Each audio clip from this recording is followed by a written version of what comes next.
Ladies and gentlemen, esteemed judges and chairperson, worthy members of the opposition.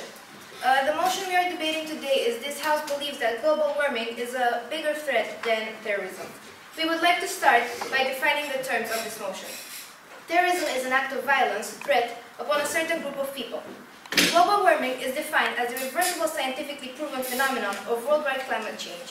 Ladies and gentlemen, we would like to state that this event of global warming has negative effects.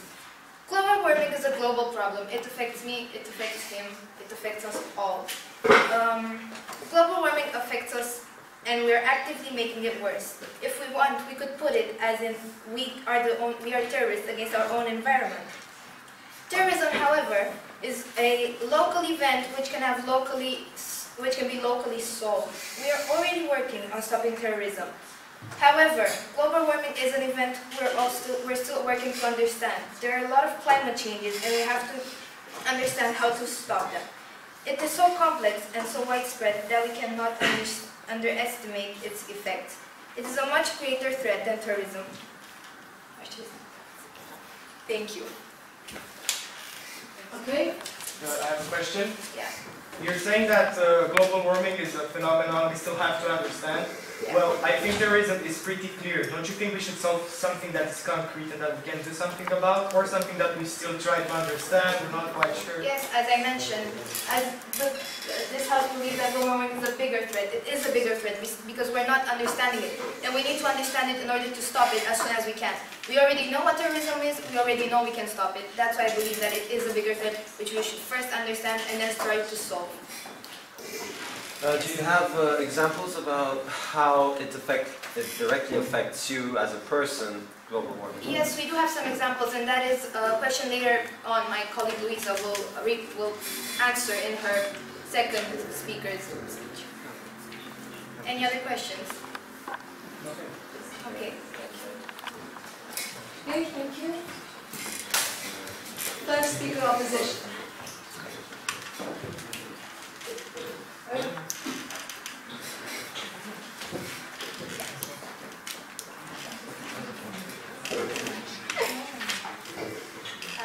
Hello, ladies and gentlemen. So, we think that terrorism is a bigger threat than global warming. Do you remember a couple of months ago when a handful of journalists were captured by terrorists from ISIS and then decapitated live on the internet? Do you remember what you felt? Now just think about it, what his family felt, his little daughter, his little son, his wife, his father. Just think about it. And just think about the people who threw themselves from the windows of the World Trade Center in 2001.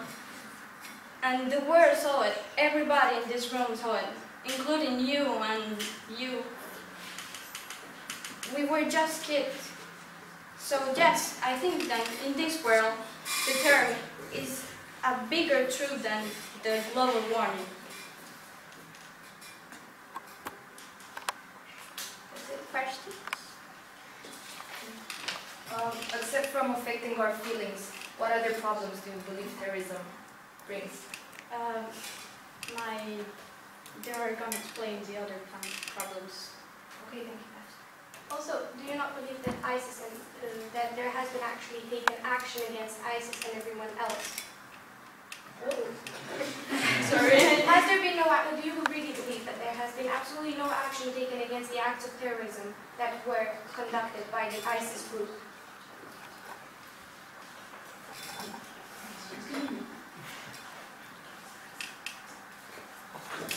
I don't know. Oh my gosh. Can you just... Okay, that'll be a question they'll reply later on. Thank you.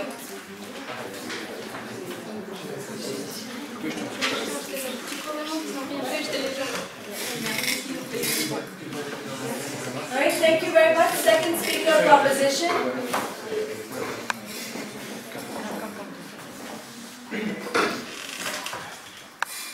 Good afternoon, ladies and gentlemen, chairperson and esteemed members of the opposition. I would firstly like to respond to one of the opposition's questions towards my first speaker, Andrea, which was if we know how global warming directly affects us as people. I would like to respond saying that it does directly affect us, since global warming causes so many natural events such as hurricanes, and I will cite a few examples, Katrina, Madeleine, Sandy, and so many more hurricanes happening worldwide.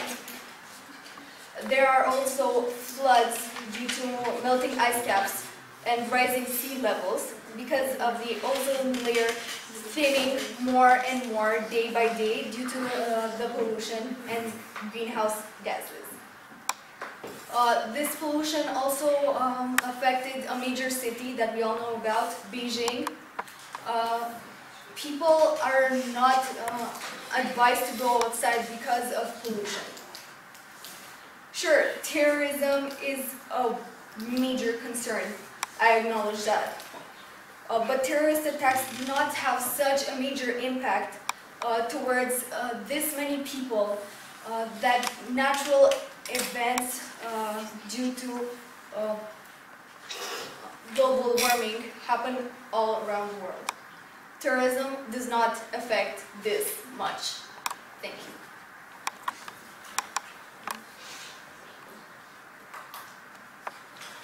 Any questions?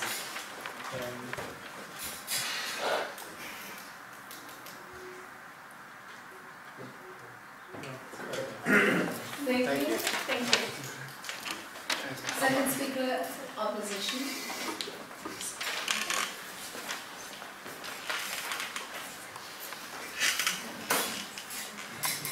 Okay. So, global warming and terrorism. Two things that are quite opposite, hey? Well, in my opinion, global warming is something that's more related to the future, okay? And terrorism is something a little bit more present. It's based on unexpected events. I mean, everyone you here in this room can be indirectly affected by terrorism, okay? It can happen, it can occur everywhere, okay? You cannot tell me that it only happens in certain countries. It can happen everywhere, okay? So, innocent people, innocent masses, are killed for the sake of provoking countries, or that's the purpose of a terrorist attack. For instance, what Al-Qaeda did in 9/11. I mean, the World Trade Center, we have, how much? 4,000 people who died? Those people were just went to their jobs and had a normal day. But they got killed. So, innocent people, anyone is indirectly threatened by this. So should people actually live with this threat in a modern world where only harmony should reign? Anything can escalate from it. I mean, countries can get involved and we may repeat mistakes we did in the past. For instance, okay, let's get back 100 years ago. Where were we? 1914. What happened in Sarajevo? Okay, François Ferdinand got killed by a terrorist attack. And what did that escalate? It was just a domino effect that the First World War started. So, innocent people died for imperial purposes. So, that's just maybe a flick of a switch. But still, it affected and killed people. So, do you have actual facts about global warming victims? Because I'm pretty sure that terrorism victims are written black on white. Okay? So, what should be actually treated now? The present or the uncertain future? Question? Ariana, so do you deny the fact that the victims caused by hurricanes such as Katrina or Sandy are not written black on white? That millions of people have not died due to natural disasters which at the base of their cause have global warming? Okay, sure.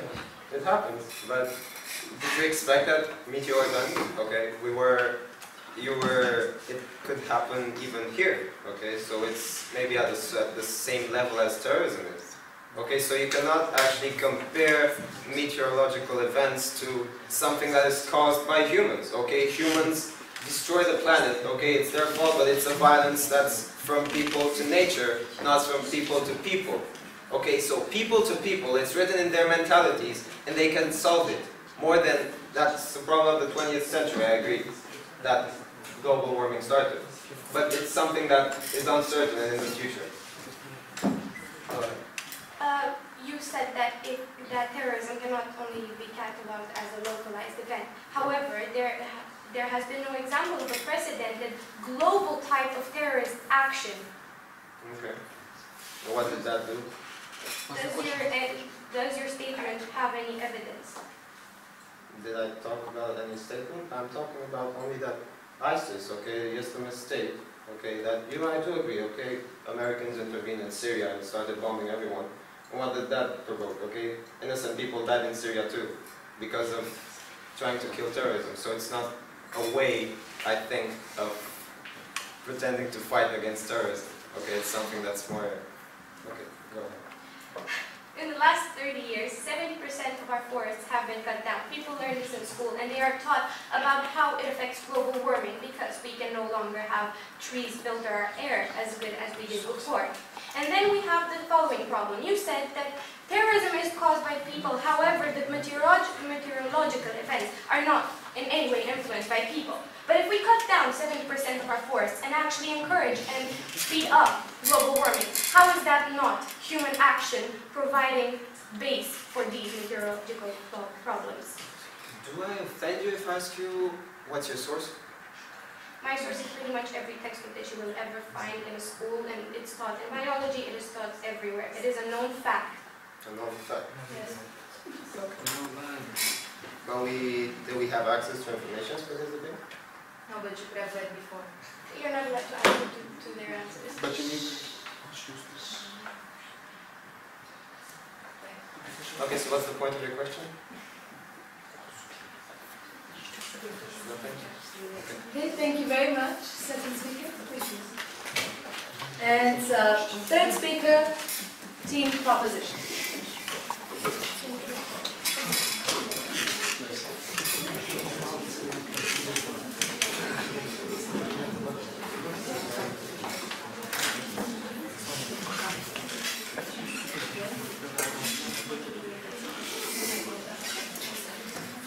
Good afternoon, ladies and gentlemen, esteemed members of the opposition, judges, and last but not least, audience. Today we are here to debate whether global warming or terrorism is a bigger problem. The third argument that the proposition presents you with today is as follows. Too much is at stake to not consider global warming as our cardinal problem in our lives. Ladies and gentlemen, we the proposition are here to tell you that it is time to act up for our lives, our children, and our children's children, and their lives that will follow. We are here because we want a future for them, for generations to come, as generations wanted a future for us. And therefore, we believe that it is absolutely justified to say that global warming is a bigger problem. The second speaker of the proposition has told us something along the lines of the fact that terrorism is a current problem, while global warming is a problem which develops through time. However, ladies and gentlemen, we are not here to debate whether or not one is current and one is in the future, or it is a cursed event. We are here to debate which one has a larger magnitude upon the lives of people. And how can we see that better than to say, as our first speaker has mentioned before, that global means all around the globe. It means that every one of us, be it that we are in Syria, in America, in France, in Romania, in England, whatever age we have, whatever job we do, it still affects all of us. And the problem is, we cannot stop it all of a sudden, as it has been scientifically proven it is an irreversible effect. Tragedies happen every day. the first speaker of the proposition, I believe, has said something about the effects that the death of the journalist who died in due to ISIS a few months ago had on his children, his family, and everybody else around us. However, we have to consider the fact that this is a harsh, cruel, real world. And we have car crashes every day, we have earthquakes, we have freak accidents that happen, and people that die every day. And they are not to blame for their deaths. And therefore, however, the proposition does not underestimate the sentimental and psychological repercussions of terrorism or death in general. But we say that, ladies and gentlemen, if we don't work on the global warming itself, we won't have what to feel, because we will be obliterated and no longer exist. And with that, I will leave it up to my fourth speaker to summarize up the arguments of today and thank everybody here. Thank you. Questions? Please. You said that it has no solution, that it's an irreversible effect. Well, terrorism, at the moment, we can think of ways of how to solve this. So don't you think it's more logical to solve something that we know how to, instead of talk and complain about something that we can solve? Ladies and gentlemen, the motion that we are here to debate is defined as the fact that this House believes that global warming is a larger scale problem than terrorism. Not whether or not it would be more logical to prevent the immediate deaths of people rather than the prospective death in the future. And therefore, I cannot answer your question, for it has nothing to do with my argument. But if it's irreversible, what's the point of the debate? Why can we say that global warming is something that's a bigger problem than terrorism? Scientifically speaking, it is an irreversible effect in terms of the fact that the greenhouse gases already are there. The ozone layer is already partly destroyed. You can't do anything about that. You can't patch the ozone layer up. But what you can do is stop the fact that this hole is getting larger and larger and larger. You can make it stop now if you work on it. But you can't reverse it. Irreversible is by definition something which cannot be returned to its original state. However, it can be fixed. Okay, we got it. How does this have no? How does our questions not have any? Not relate to the debate?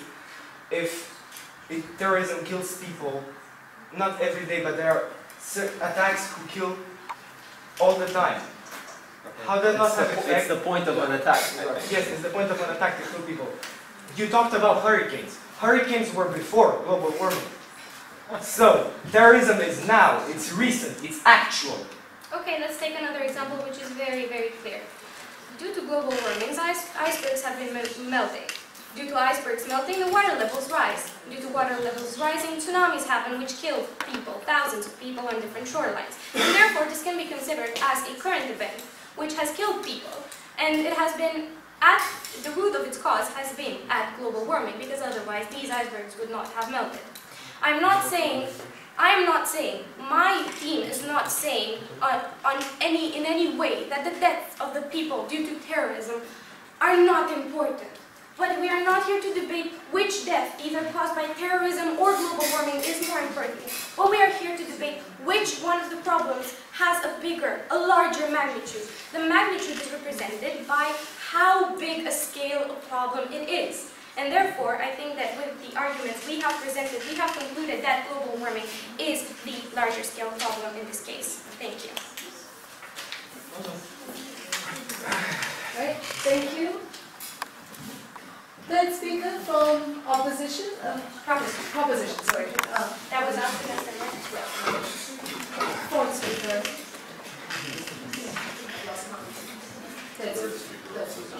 Thank you. Good afternoon, Population Party judges and the audience.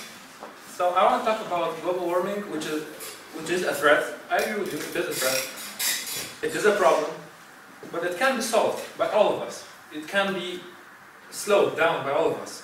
Think about the scientists that are working on electric cars, biofuel, renewable energies. You can now power a town with only renewable energies. You, yourselves, can slow down global warming. Not recycling, not wasting water. That's all things that you can do. What can you do about terrorism? Can you solve it yourselves? No. You can't. Think about when Osama bin Laden was killed a few years ago, 1 year and a half ago, something like that. What happened to terrorism? Did it disappear? Did terrorism disappear? No, it did not. Another leader rose, Al-Qaeda continued to exist. What happened? Other terrorist organizations started to appear. It's still a problem. So you can't solve it now. What you can do is think that you can mobilize more people in order to stop terrorism. Enough people are already mobilized and trying to stop global warming. That's my point of view and our point of view. If we really do have these solutions you're speaking of, don't you think we would have already implemented them to stop global warming? Like you said about cars, electric cars. Yes, we have the technology, but there are, but it's still developing. I mean, we don't really have the solution which is yet. Yeah, but what I'm saying is that the prototypes are there. It's just a matter of time before it will start to be in place. May I? If this argument is based on the speculation that there are methods in progress or not to solve global warming, then we must also assume the speculation that there will be methods in progress of working to solve terrorism just as well as global warming. Yes, but what I'm saying it's a bigger threat because you have to mobilize more men and more resources in order to stop terrorism than global warming right now, because the solutions for global warming are there. Which are the solutions? I say them: electric cars, biofuel, renewable energies. But, You're recycling yourselves. Okay, you said That's all you solutions. said that in your speech you said that global warming can be slowed down. And we all know that terrorism can be stopped. Don't you believe that it is a bigger what I'm threat saying, if it I'm not saying that terrorism can be stopped right now. Not like this. Look, what I said, Bin Laden was killed. Did the terrorism stop? No. but Everybody in the thought that future- Al-Qaeda was going to disappear. Did it? No. No, but in the future it can get to be stopped. However, we cannot stop using our resources and doing things like that. So we can only slow it down. So don't you believe that it is a bigger threat for our generations and our future? I'm saying that terrorism is a bigger threat right now, and that it's what we have to think about right now. And Not shouldn't we think about our species in the future and how? Andrew, thank you. Yeah, any more questions? No. Thank you. All right, fourth speaker proposition.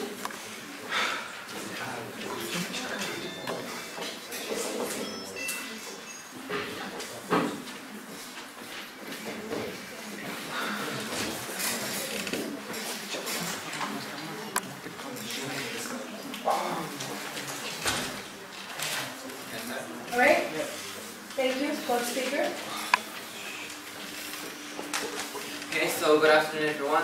Our debate is coming to a close, so I'd like to thank both teams, and especially you, because without you the debate would not have been able to happen, and thank you for having us as well here.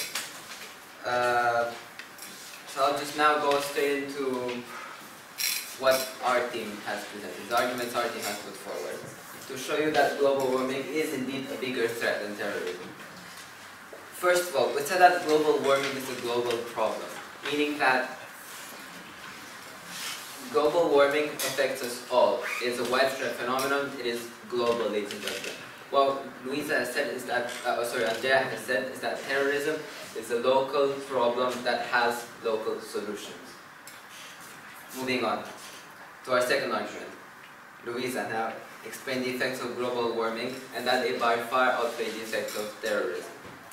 She spoke about environmental damage that again is irreversible. And then Zoe clarified that there is too much at stake to not consider global warming, and that is the cardinal problem of our society today. Ladies and gentlemen, we cannot underestimate the impact this will have on our future. Our future is what we have, and what we will have, and what we want to save. Now, I would like to present the arguments you put forward. You spoke about the ISIS event and the ISIS terrorism. But again, what you were describing was a local problem that did have a local solution. And as we're saying, we're not undermining the effects of terrorism. We're not saying it doesn't matter. It does. But there's a bigger picture here. And that is global warming. Second of all, you said that global warming you said that terrorism is a problem, it's a current problem, and that, and that global warming is the problem of the future. That is exactly what we're saying, and that is exactly why global warming is a greater problem, because it affects our future. And because terrorism does have solutions. You also gave the World War I example with Franz Ferdinand and his assassination. First of all, we cannot only blame the assassination. You cannot only say that the assassination was the only cause for the outbreak of the First World War, because that was a very complex event. And even though it involved more nations, it was local, and it did have a local solution, which was the Treaty of Versailles and the Paris Conference.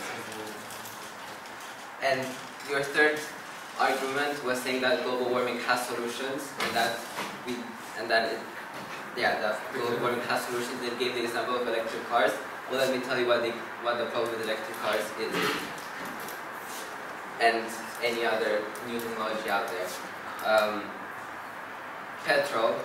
Petroleum is a great resource, and there is a lot of interest involved, which is why, even though we may have the technology to use it, it still is a problem. So, summarizing our arguments and summarizing your arguments, we can see that global warming is indeed a greater threat than terrorism. Thank you. Thank you.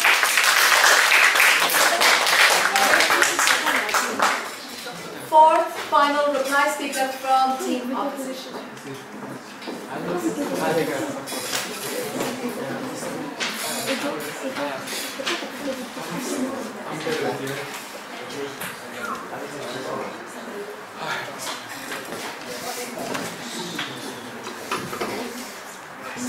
Good afternoon, audience, members of the opposing side. Thank you for coming. Thank you for coming here proposing us a very tough debate. It's been a really nice context. Now, sure, you said that global warming is global and that terrorism is just local. Well, you talked about a bigger picture. I see a bigger picture about terrorism too. You know? A few years back, we had one big organization. It was Al-Qaeda, we all know. Now we have two. ISIS, one year appeared, whole ideologies, both killing people. How about terrorism increases and increases, and we have terrorism organizations all around the globe. Now, solutions for global warming are there, in theory they are there, but they are not applied. Ecological cards and all that. Not everybody has one, but if everybody had one, the solutions are still there. But still it's just theory, they are not certain. Terrorism can be brought down with concrete solutions if we want to fight them. It does affect the whole humanity. Because by a terrorist attack, from the one from 9/11, security measures have been implemented all around the globe and all around the world. We talk about two things. It's man versus man or man versus nature. Man versus man can be solved fast and quick. Sure. If we want to talk strictly about which one is bigger, we can do that. But I think it goes way beyond the fact that global warming and terrorism are bigger one than another. It goes also about the fact which one can be solved quickly and which one is more logical to solve.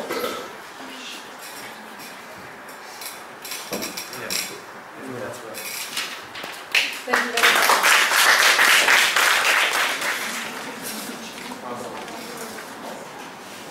So, hello ladies and gentlemen, judges, the opposition team and the audience.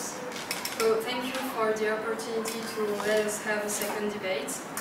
So, should vending machines be banned from school grounds?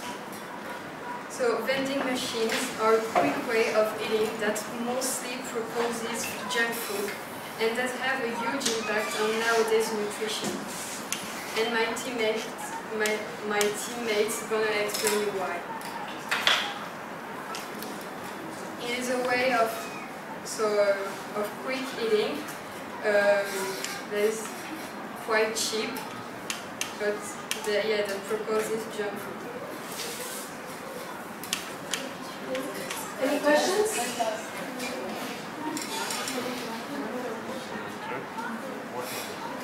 It's okay. Thank you. Thank you. Very good. First speaker from team opposition.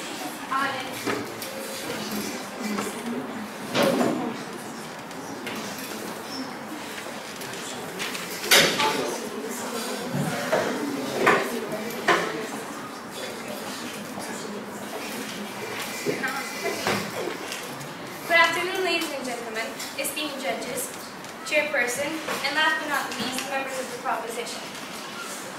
Today we are debating whether or not we would ban vending machines from school grounds. Now, the first speaker of the proposition has presented us with the fact, or the assumption, that vending machines are ways of quick eating, which propose, or, pretty much induce the idea that they are filled with junk food. Now with this, the opposition has a problem, for the motion does not define the contents of vending machines, and therefore we would like to redefine the motion to suit our terms. Vending machines are either to be defined in a business term as fixed assets that will not depreciate as much over time, as well as define it as an apparatus that offers people encountering it a choice of products regarded as cheaper alternatives. To ban means to interdict or to not allow something, in this case, to exist in a certain location. The first argument that the opposition will present you with today is that there is no specific ground or reason to ban vending machines. There is no specific definition for the selection of goods that will be filling the vending machine. We are talking about vending machines here. Vending machines are defined, again, as an apparatus. We buy the apparatus and we can fill it with whatever we want. We can fill it with apples, we can fill it with healthy sandwiches, we can fill it with books. The point is, the alternatives exist, and not all of them actually propose junk food, fast food, unhealthy alternatives, or things that may come in any way as a threat to the good, healthy lifestyle of a child in the school premises. Vending machines offer schools who buy them or invest in them the ability to fill them, stock them with whatever they would like, be it, as I said again, drinks, healthy stuff, or books. Now, as my other speakers will further elaborate, we will present you with arguments stating or supporting the fact that vending machines offer a good choice of things for people to choose from, and as my third speaker will elaborate, that in the Universal Declaration of Human Rights, it is stated that an individual has the right to make choices that concern them. With this, ladies and gentlemen, we conclude the opposition's first speaker for today. Thank you. Any questions? Please. Do you think that a student from high school will have enough money to buy like healthy sandwiches instead of going to the school restaurant, which is more really cheaper and proposes complete food? Thank you for your question. My second speaker will elaborate on this further, but it was never stated whether or not a school lunch would be cheaper than the healthy alternative in a vending machine or not. Please. Yeah, just talking about schools, have you ever seen vending machines that sell books in school? Because I've seen vending machines that sell books, but not in schools. In schools I've only seen something to eat. I think from my personal experience, I've been in many countries, United States, Canada and stuff, France, and none of these countries sell books in schools. Have you ever seen one? Just I'm not going to deny the fact that no, I have not seen one, but the fact that it is unprecedented does not mean it cannot exist. Also, my second speaker will further elaborate on this. But it doesn't exist in schools, that's my point. An unprecedented fact does not deny that there is a possibility in the future for it to exist. It is an alternative, a possible alternative for it to exist. The vending machine itself is only a machine, and as I have stated, it may be filled or stocked up with a choice of things. Anything else? No? Thank you very much. Thank you. Then we have the second speaker of opposition. And before the second speaker starts, I would like to intervene just a little bit to request everyone in the audience to be a little bit more quiet when the speakers are speaking, yes, so that we can give our undivided attention to them. So, thank you. Second speaker. So I think that we should ban vending machines from school grounds, because most of all they provide things to eat. So most of the time we find unhealthy food that contains a high intake of fats, sugars, and all the things that are unhealthy for kids. And in school it's important for their growth, and it also has a high intake of calories that can lead to obesity. So if the children start as obese, there is a higher chance that he will be obese or will be obese all his life, and his lifestyle will be he will not be fit.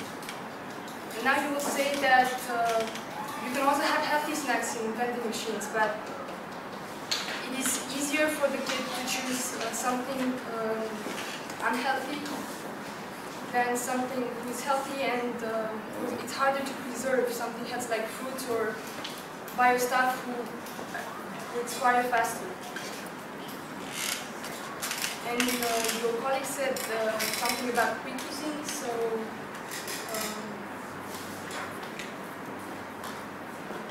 that's it. You keep saying that you can make things faster, but the contents of the vending machine itself, they can be controlled and decided upon by the school. It does not necessarily have to contain fat. So what do you want me to contain? Most of them contain, from my experience, I have seen vending machines with food, and it's variety. That doesn't mean they cannot exist. You can have drinks, you can have apples, oranges. Apples, if you put apples in vending machine, for example, let's imagine they won't sell, they will expire, and there are no always very well preserved fruits. You don't have that necessary. Except fruits are just delicious. I have apples in my fridge for like a week now. They're still fine. Yeah, but in the school they could be for a longer time.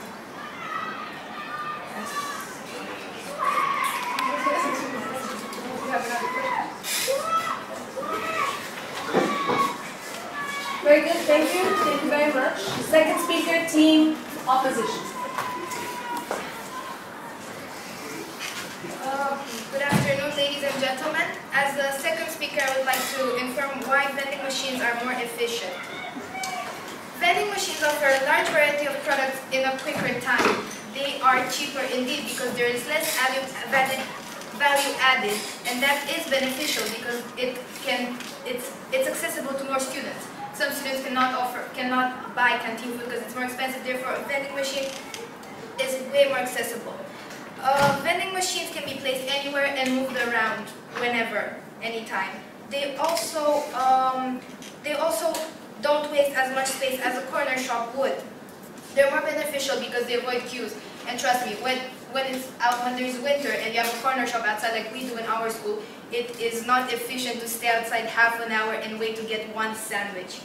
We believe that vending machines can be filled with anything depending on the demands of parents. If they demand them to be filled with apples, they can be filled with apples. And yes, indeed, as you mentioned, we did not see any vending machine filled with books. However, if the parents would demand so, I'm sure they could get to be filled with that.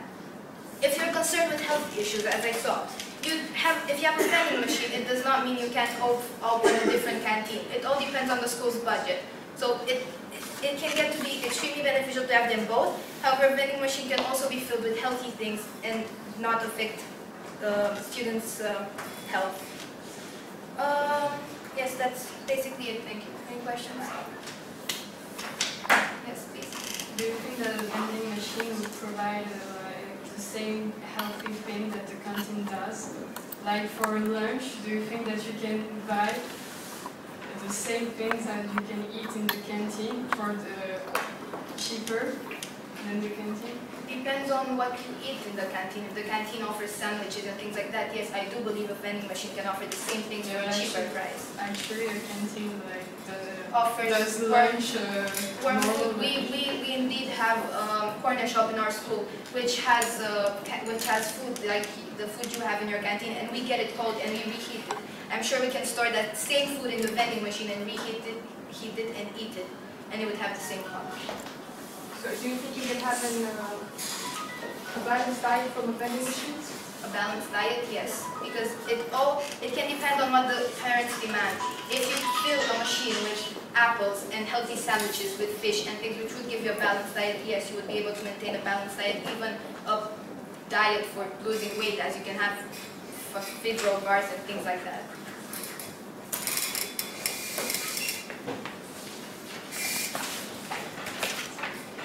Thank you.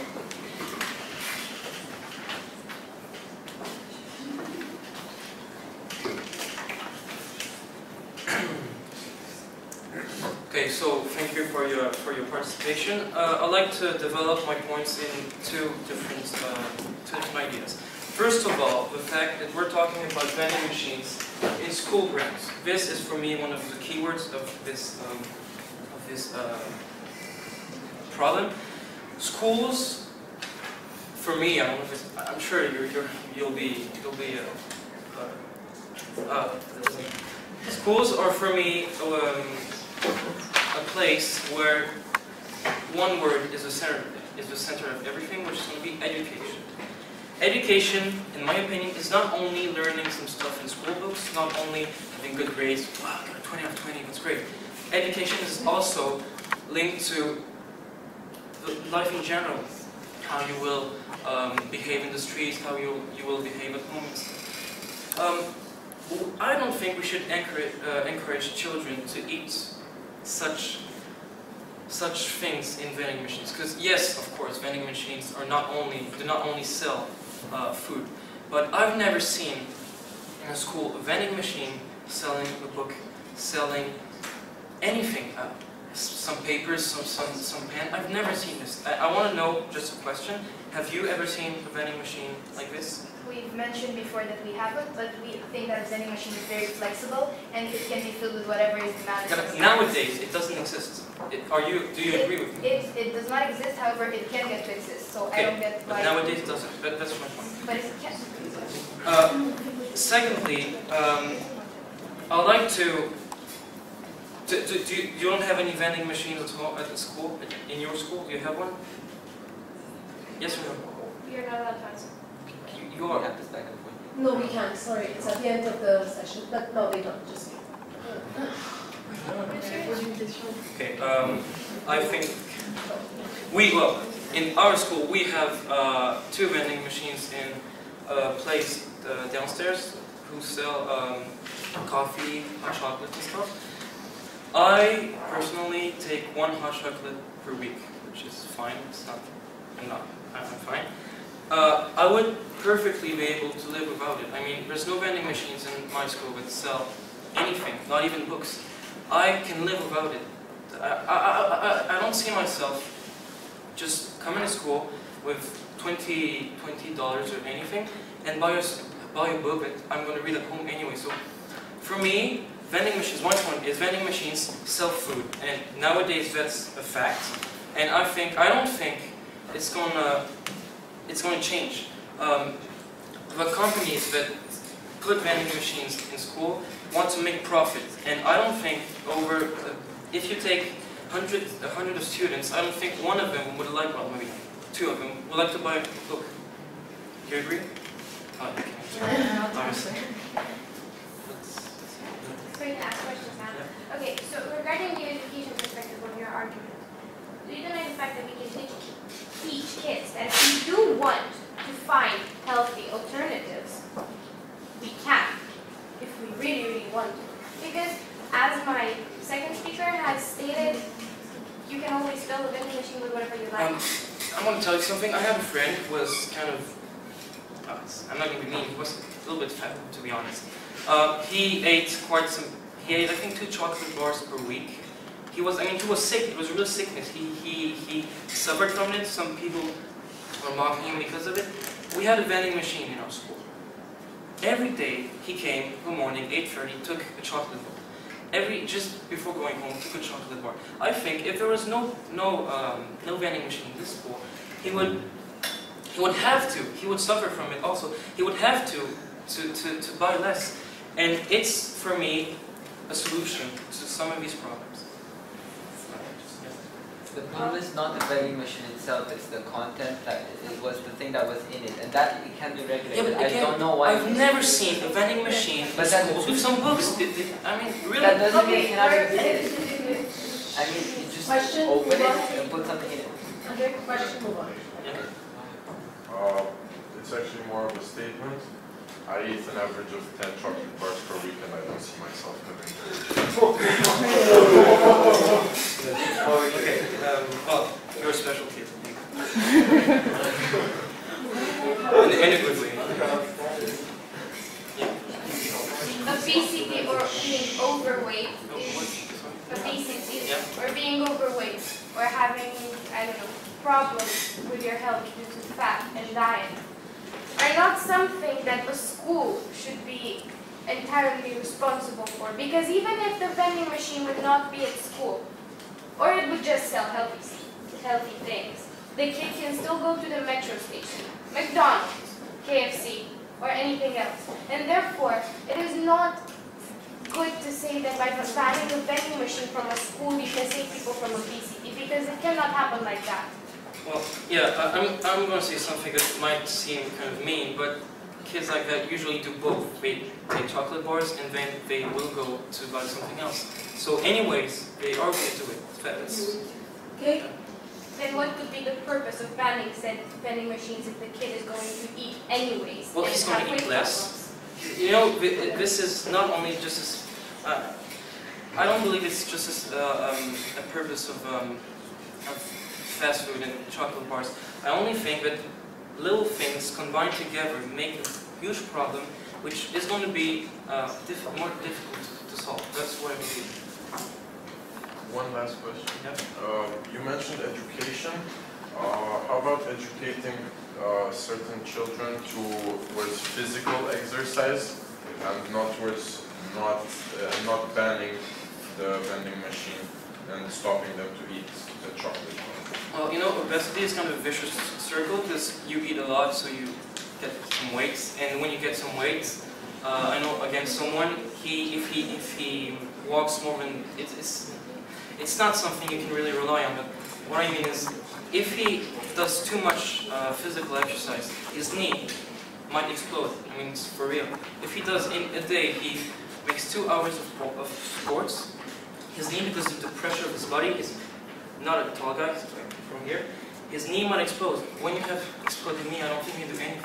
There are personal trainers who can work against that. Yeah, it's a real sickness. We believe the fact that people who have actual health problems should not have a factor in the problem removed, also known as the vending machines, but it should introduce a program, as my colleague has said, not necessarily for physical activity, but what about a nutritionist who could actually teach them what they should eat, what they should not eat, because that type of control, the self-control, will actually apply further in life, or banning a vending machine will just show them that if they do not have the choice, they will have to find an alternative. Look, if I put a machine, you're hungry, right? Imagine you're hungry. I put a machine in front of you with chocolate bars, you really think would resist buying some? Well, in your case, you might. Some will not. Honestly, some will not. I don't usually resist to this. When I'm hungry, I see chocolate bar, take money, go and buy it. I eat it. That's what happens. Thank you very much. Thank you very much. Next, do we have third speaker from team opposition? Thank you.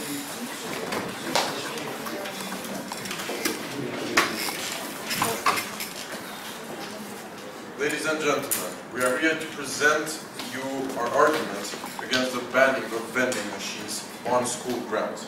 My argument states that the alimentation of children in a school is strictly the choice of parents and children attending the said school. As my colleague stated before, in the Universal Declaration of Human Rights, I think you can agree that it sounds pretty important. It is clearly stated that an individual, like you, me, or all of us, have the right to choose for ourselves where it directly concerns us. So if something directly concerns me, I have the right to choose what to do about it, and I don't think that it should be someone else's decision to tell me how to take action upon this. And there are many reasons why this part of the Universal Declaration of Human Rights applies in schools. They are as follows. Many parents lack in the time for preparing food for their children, and many schools do not offer a cafeteria. So, again, moreover, some of these parents have a lack of money to give their children in order to provide them to go to a right restaurant and eat food which is rather more expensive than what you can get in a vending machine. And in concern with the health problems, as I said, products sold in the vending machine can be strictly the choice of parents and students attending the said school. Take the school we are in right now, for example. As you said, you have vending machines downstairs. So, can you tell me that there hasn't been at least once you passed that vending machine and thought, I'll have a Snickers bar, or maybe even two. And if those vending machines go, those 2 little bars of happiness will go away. You won't be able to get that Snickers anymore. And maybe that Snickers can make someone's day, who knows? So, bottom line, it's my choice what I eat, it's your choice what you eat, so why let anyone take it away from you? Questions?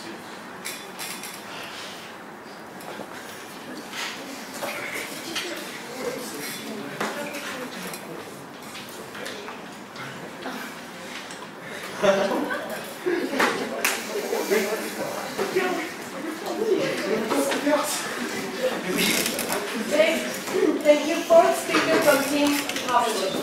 Thank you.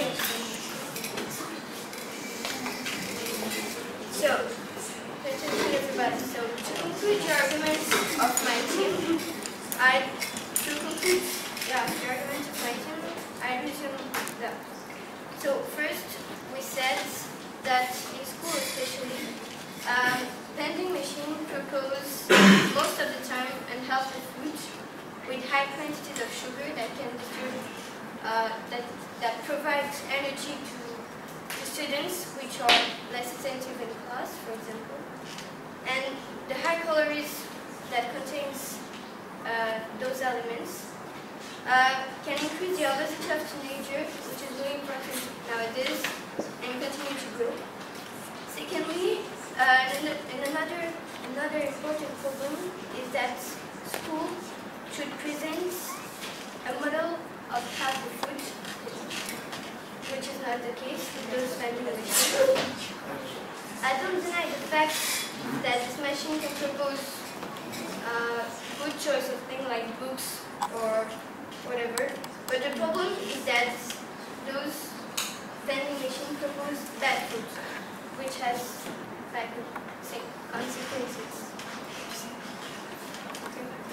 Bueno, los aspectos for the reply.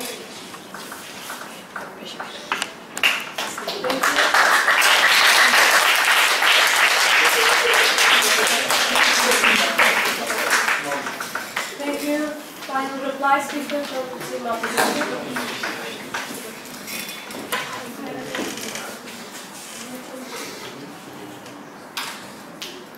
Okay, so good afternoon everyone. The motion we have been debating today is this House believes that vending machines should be banned from schools. So I'd like to first thank the opposition for being worthy opponents and again for having us here. And without further ado, I'd like to present what my team has put forward as argument. So we said that there are no specific grounds on which we can ban vending machines. She presented alternatives to which we can fill alternatives to the contents that are traditionally in vending machines.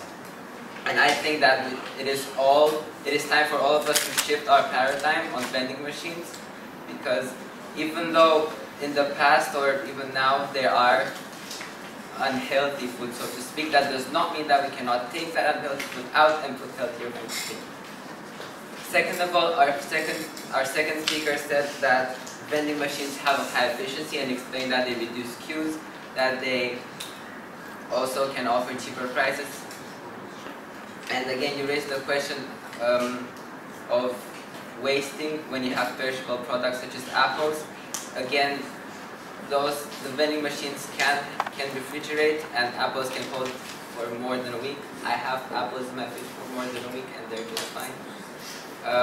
And also think about how much a cafeteria would waste more than a vending machine. Third of all, Vladimir said it should be the parents and their children's choices what to consume from vending machines. They can choose to consume, to not consume. Regardless, we should have this choice. I don't see why we should. I would now like to present the argument you put forward. Again, you said that you associated vending machines with fast food, which is true, because in the past, I mean, we can have that, because as I said, traditionally vending machines do have less healthy food, so to speak. But its content can always be controlled, and schools can always say, can also put healthier food. Second of all, again, you kept raising the question of fast food. And you also mentioned that education is the center of the school, which is true, and that we should not encourage healthy food, which is true.